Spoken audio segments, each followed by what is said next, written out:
from 1 to 10, what shot do you give Cooper Rush at winning versus those reigning Super Bowl champ Rams? I'm at a 9 because although I picked the Rams as my Super Bowl pick, Skip, I don't think the Rams are anything like anybody thought they would be. They don't look anything like the team that won the Super Bowl. And although we do understand that the previous year is a different year than this year, I did think they would have some resemblance of a Super Bowl contending team, and they look nothing like that this year. They don't run the football. First of all, I'm surprised that Dallas is a 4.5-point underdog. That's crazy. Okay, that opened as 6.5 ahead of Monday Night Football. Go ahead. Well, after Monday Night Football, they should have been down to pick 'em. Okay. And we had worst case scenario. Skip, look. The likelihood of this game getting into a shootout where you have to ask Cooper Rush to say, you know what, we need you to throw for 3+. We need you to give us 3 or 4 touchdowns passing. I don't think that's going to happen because when you look at the Rams have no threat of the rush. They're 30th in rushing, Skip. They're 29th in yards per carry. And only Carson Wentz has been sacked more than Matthew Stafford. And what have we seen over the last 4 games? 3 picks. And a lot of them either late in the ball game and they've been pick sixes. So for me, Skip, I think what we're seeing is that the Cowboys, with their defensive front and what they're able to do as far as pass rush on Stafford, on that offensive line, because the offensive line has been awful this year. They keep constantly getting Stafford hit, and so late in the ball game, through accumulation of those hits, you see him get reckless with the football, and now all of a sudden the other team has turned him over. And so I think this is why I have a lot of confidence that the Cowboys can win this game, because of their pass rush, not necessarily because Cooper Rush is going to play great, because they haven't needed him to play great. You know, Skip, 10 points. They gave up 10 points on Sunday. They gave up 16 points to the Giants. They gave up 17 points, and they gave up 16 points last year against Minnesota. So it's not like he's having to score 28, 31, 35 points in order to win these ball games. They keep the ball game close. He makes 2 or 3 throws late in the ball game, and that's the difference in the ball game. So with that being said, Skip, the first 4 games last year, Stafford was sacked 3 times. This year, 16. So he's averaging 4 sacks a game. Project that out over 17 games. Well, Matthew Stafford won't play much longer. If he gets sacked 17 times 4, it's 68 sacks in the season. That gonna hurt. That's gonna hurt. So I think the Cowboys have an excellent chance. And after we talked about this a little briefly yesterday, Skip, after we heard Jerry, I felt very confident that Cooper Rush was going to start. He said, yeah, Dak can hold the football, but he doesn't grip it well enough in order for him to go play. So I felt very comfortable that was the direction they were trending. Cooper Rush was going to start this game. And so with that being said, the Cowboys pressure front, it's going to be a long day. They're going to have to do a great job. Hey, Sean McVay is going to have to call the game of his life. Maybe they need Sean. Maybe they not. Skip, he's going to have the game of his life to keep Micah and those marauders off Matthew Stafford's ass. It's as simple as that. That's where the game is going to be run, right here in the trenches. There are 2 trenches. There's also a trench manned by number 99 for the other team that you say is the closest thing to LT that we've seen. But what have we seen? Now, we see Michael Parsons the last 2 games. When teams say, you're not going to do anything to us, he's been quiet as a church mouse. Yeah. But they're still getting sacks. Aaron Donald gets double teamed. Leonard Floyd has 0 sacks in 4 games, 3 quarterback hits. They really miss Von Miller. They miss Von Miller. They really, really miss Von. I first guessed that. The money that Buffalo gave him, considering that they redid Aaron Donald, made him the highest paid defensive player. They redid Matthew Stafford. They redid Cooper Kupp. They gave $14 million, $15 million to Allen Robinson. There was only so much. Had they known what they know now, they'd have gave Allen Robinson money and probably a little bit more to Von Miller and kept Von. That is true. He's a difference maker now. He is a huge difference maker. I think he's making a difference for the Buffalo Bills just the way he always made a difference for your Denver Broncos. Yes. And for the Rams last year. Remember last year skipping the playoffs? Absolutely, he did. All right, so if I'm hearing you correctly, as you always say to me, you're telling me that Cooper Rush will be able to caretake or game manage the Cowboys to a victory. You have high regard for that possibility. Yes. You're all the way up to a 9 on Yes. a scale of 10 at the team, the defending championship team that you picked to defend their championship and win this year's Super Bowl, Yes. correct? Yes. That's what you just said. Because I just saw what Jimmy G did on Monday. Skip, Jimmy G made 2 throws, but that defensive line, led by Bosa, they ate. Okay. I'm going to get this out of the way up front. I never quite trust what Jerry says publicly because he is the shrewdest of operators. I always say about Jerry, whom I know very, very, very well from the hundreds and hundreds of hours I've spent around him in Dallas, researching my 3 books that I wrote about the Dallas Cowboys. You can say he says a lot of dumb SH, but he ain't stupid because he ain't. No. Because he is a billionaire's billionaire now that he owns the most valuable team in all the world. Did you see his net worth there? 16, 18 million. Billion, excuse me. I heard billion. Billion. Billion. Jeez. Jerry didn't get to be a multi-billionaire. No. By doing dumb SH. He's very calculated, Skip. Very calculated. I believe, based on my experience with Jerry and Jimmy Johnson in 1991, when we've talked about this, Steve Berline got the hot hand a la Cooper Rush. And they just said, Troy, we know you're back. We know you're 100% healed up from your sprained knee. Troy Aikman, at the end of that season, they had made the playoffs thanks to a late close by Steve Berline. Right. And they said, we're going to Chicago to play Ditka's Bears. We're going to ride the hot hand. We know you're ready to go, Troy, but no, thank you very much. You got to wait on this one. Right. You were the first overall pick in the draft, but we're going to go with Steve Berline. You know Steve Berline. I do. I played with Beeline. He was pretty good, but he fell more into the category of a game manager type. Not the biggest arm, not the most athletic ability, not the biggest guy. What was he, 6'2"-ish maybe? Yeah. Okay. Smart, understood the game, know where to go with the football. Sounds a little like Cooper Rush, maybe a lot like Cooper Rush, right? Yeah. So the point was they rode Steve Berline's hot hand, and they went up and shocked Ditka's Bears up in Chicago, quarterbacked by Jim Harbaugh, believe it or not. And then they went on to Detroit, and they got shocked. And all of a sudden, Steve Berline melted. He turned back into a pumpkin, and then all was right in the world as they went forward with Troy Aikman. So my point is, I believe Jerry is flashing back to 1991, and I don't believe he's being completely forthcoming about Dak's status. I just have a gut feeling that he is erring way on the side of caution when I believe internally Dak is saying, hey, I'm gripping it just fine. Right. But Jerry's saying, no, let's hold off, because I believe he's looking at it the way I do, that Cooper Rush has earned the right for one more shot. Let's just see what happens. Plus, it would be almost unfair to me to throw Dak Prescott back into the fire. I don't care how badly they're struggling right now. They're still the Rams. They're still the defending champs. They got good players. It's still a big game. It's a big national stage right here on Fox at 4:25 Eastern.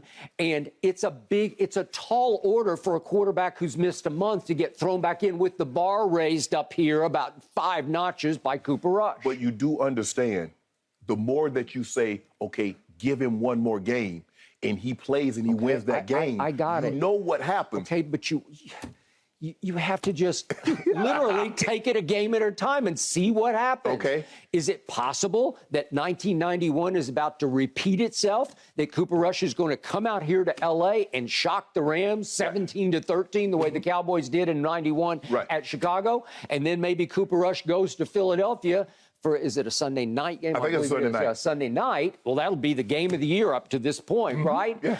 And what if he turns back into a pumpkin? What if the Eagles expose him for everything you think he's not? And then all would be right. Dak would be back in the saddle. So you say, let's just say for the sake of argument, he comes out here, he wins this game. That would be 4 games he's won this year, counting the one that he won last year. So he's 5-0. He loses a game, but they're not blown out. He doesn't play particularly bad. The Eagles just play better, and they lose. Let's just say, Skip, they lose a close ball game. Say they lose 27-24, 27-23, I believe something like just that. because they're paying Dak so much money, they go back to Dak. That's what I believe. But, Skip, that's not what history has told us, is that you go back and look at it. You can go back to Don Shula, Coach Shula, when he was in with the Colts. Earl Morrall got hot. Johnny Ewing got hurt. Earl Morrall got hot. He did.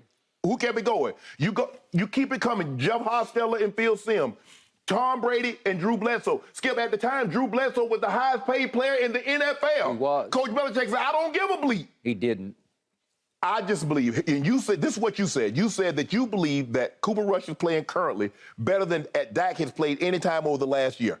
If that's the case, you can lose. If the person, I don't care if it's a position, if the player comes in, He's playing better than said player was playing before he got hurt. Shouldn't player X that has the job now, shouldn't he continue to play? If he's playing better, because you said that Cooper Rush is playing better than what you've seen Dak over the last 16 games. I have. That's all I got for you is my eye test. If you want to throw back across the table, he's an undrafted free agent from Central Michigan. If you want to say he's 28 years of age, he's been in the system for 6 years, where has he been? Right. You got me. I don't know. He finally got an opportunity, and it's not one or two, it's 4 opportunities. And you say they haven't needed him to play great. And all I've seen is in the biggest moments, he has played, and I don't toss this word around gently, he's played great. He's played big-time clutch on big stages. My thing is that I'm going to need to see, you got to put him in a situation where he doesn't have to just make 2 or 3 throws in order to beat you. You got to make him play a clean ball game throughout the game. You got to keep that pressure on him and make him play because, Cincinnati. You look at the first couple of drives, he was sensational. And then he really didn't do anything until the last drive. I thought they didn't let him do much. Okay. They just tried to hang on for dear life, and it nearly cost them. Maybe that's the case. But until someone can do what Kansas City was able to do to Tampa's defense, I'm going to force you to get into a shootout. I'm going to force you to go down there, and you're going to have to throw for 300, 400 yards, and you're going to have to put 3 or 4 touchdowns on the board against me in order for you to win. Until you can do that, Skip, it's going to be very difficult for you to beat the Cowboys because their defense is going to put you in a situation where you're not going to probably get to 31. Okay. I'm going to reiterate for those who are just joining us. At Minnesota last year, first ever game that he's ever played in the NFL as a starter, on Sunday Night Football solo stage, he throws a game-winning touchdown pass to Amari Cooper, no longer a Cowboy, with 55 seconds left to pull it out 20-16. Then he's thrown back into the fire in game 2 when everybody said Dallas is dead because Dak is gone. And against the defending AFC champ Bengals, who almost won the Super Bowl last year, who were spoiling to come in here and get even at 1-1 because their backup long snapper had cost them the game at Pittsburgh by blowing an extra point and a chip shot field goal, each of which would have won the football game. All he did was, in the end of that game over the last minute, they said, okay, go, Cooper, save us now. And he completes 3 straight big passes to set up a walk-off field goal. And then they go up to the Giants, and everybody is raving about the new-look, big, bad blue Giants with a red-hot defense. Wink Martindale, once of the Baltimore Ravens, he's got them cooking up there. And they are going to heat up heat up Cooper Rush. And what happens? They fall behind 13-6 mid-4th quarter, and here he comes on 2 long game-winning drives, game-tying and then game-winning drives. It was clutch. That was Monday Night Football. Okay, so there's another big solo stage game. And then we get to what he did against lowly Washington, and you got me on this, but I'm going to remind you what happened late last year at Washington. Dak Prescott had a QBR of 12 on a scale of 0 to 100. 12. Right. They almost blew the game. They survived 27-20 against pretty much the same team, except now it's Carson Wentz at quarterback. Right. It was your little man, Tyler Heineke, right? But the point is, I believe if Dak had played the way he did at Washington last year, I think they would have lost this game Sunday because the defense, in a horror show to me, they gave up 142 yards rushing. Right. They couldn't get the ball back from Carson Wentz. Meanwhile, they were rushing the ball for, what was it, 40 yards. It was 2.1 per carry. Right. They have fallen to 27th overall in rush yards allowed, and they're not rushing the football at any high rate. It's the kind of game you could blow. And what did Cooper Rush do? When they got in trouble, he had an answer drive where they go right down and score again.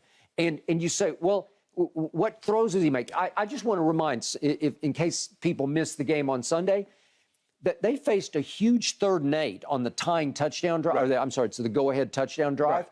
Right. It was 3rd and 8, and he hits Michael Gallup. This is a really big-time anticipation throw. People say, well, they've been tricking a lot of teams by throwing play action on 1st down, but this is 3rd and 8. This is a big throw, and he comes up big. That's kind of a fall-away throw, and then he comes right back. This is a 3rd and 6 from the 11, and it's it wasn't a design rollout. He had to scramble right. Yeah, And even you said that was a big time throw. Yeah, that was a big time throw. That's a big time throw. Listen, if he misses that, they're in big trouble. Yeah. They're about to be. And then he escapes the pocket and he's on the run. He's got a little bit of mobility. I'm not saying he's Lamar, but he's got some ability, and he makes another big clutch throw. And then the throw to CD that broke the game open, if we could see that, it's just a big time. He is reading it quickly. He's finding the right man, and he's hitting him in stride, right on the button for a big touchdown.